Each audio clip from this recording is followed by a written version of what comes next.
Bom dia para os irmãos, um abraço para todos os nossos irmãos que fazem parte desse grupo, o irmão Mané, o irmão Jonathan, o irmão Flávio do Queijo, o irmão Fernando Icuremo, o irmão Toninho, Relojoeiro, a irmã Marluz, a irmã Josilene, Débora, Betânia, Doraci, Bezerdanta, Cecil, Silberman.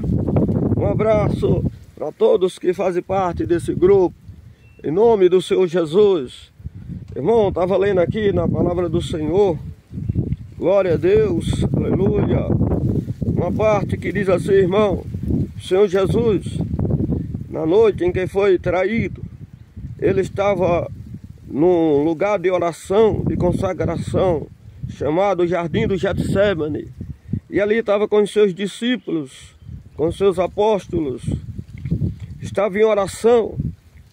Ele disse para os discípulos, vamos orar. E os discípulos estavam orando com o Senhor. E os discípulos orando, o Senhor orando, o Senhor perseverando em oração,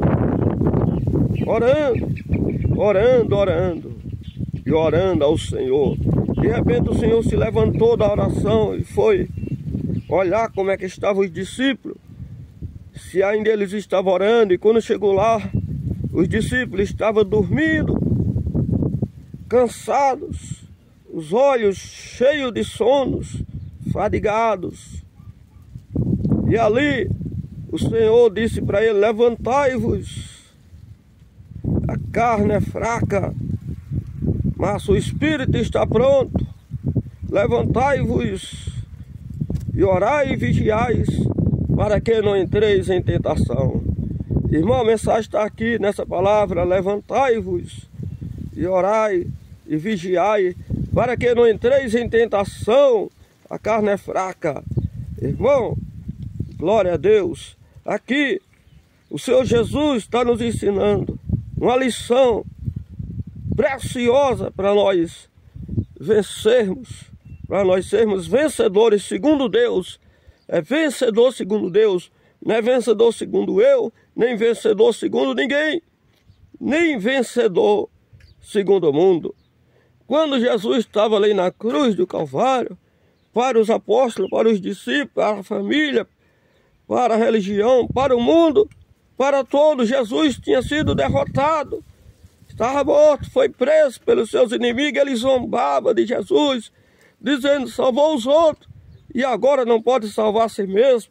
Mas ali, irmão, pelo contrário do que ele estava pensando, que Jesus estava derrotado, até os discípulos ficaram pensando que Jesus estava derrotado.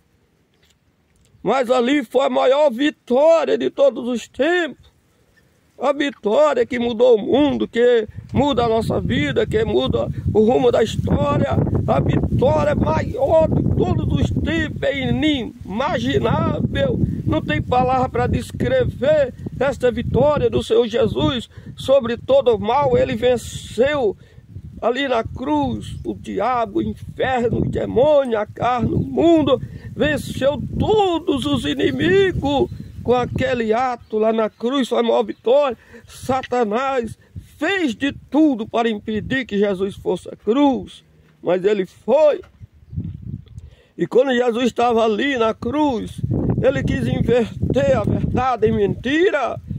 Ele usou todos para zombar de Jesus, para ver se Jesus realmente saía da cruz. Era a intenção do diabo. Os homens estavam pensando outra coisa, que Jesus estava derrotado e zombava, usado por Satanás, para ver se Jesus deixava a cruz. Mas Jesus não deixou a cruz, por amor de nós, porque foi a maior vitória.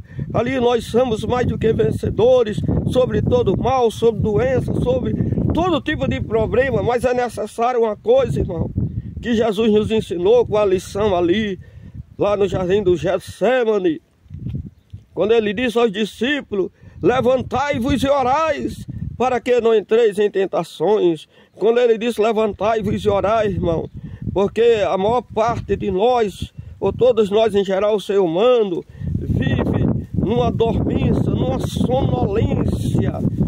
A gente vive alheio, ignorando as coisas espirituais, o mundo espiritual, a batalha espiritual. espiritual, a salvação, o reino de Deus, a justiça de Deus, a obra de Cristo, que na terra nós vivemos numa sonolência terrível. E Jesus não quer que isso aconteça, porque isso vai custar muito caro, sofrimento, dor aqui por toda a eternidade. É a coisa que Jesus mais quer que a gente faça, sair dessa sonolência, dessa frieza, dessa indiferença espiritual e assumir nosso papel nessa luta, nesse despertamento. Nós devemos estar despertados e o Senhor Jesus quer que a gente se interesse mais pelas coisas espirituais, como ele disse aos discípulos. Os discípulos estavam preocupadíssimos demais com a sua família, com o pão de cada dia, com condições para sustentar a si, a sua família. Estava preocupado demais. Aí Jesus disse: olha, buscar em primeiro lugar o reino de Deus e a sua justiça, porque vocês não podem ocupar seu coração com duas preocupações. Foi o que Jesus disse a Marta: Marta, Marta, uma só coisa basta. E Maria escolheu a boa coisa, que é somente estar preocupado com as coisas de Deus. Glória a Deus. E é isso que Jesus dá para nós.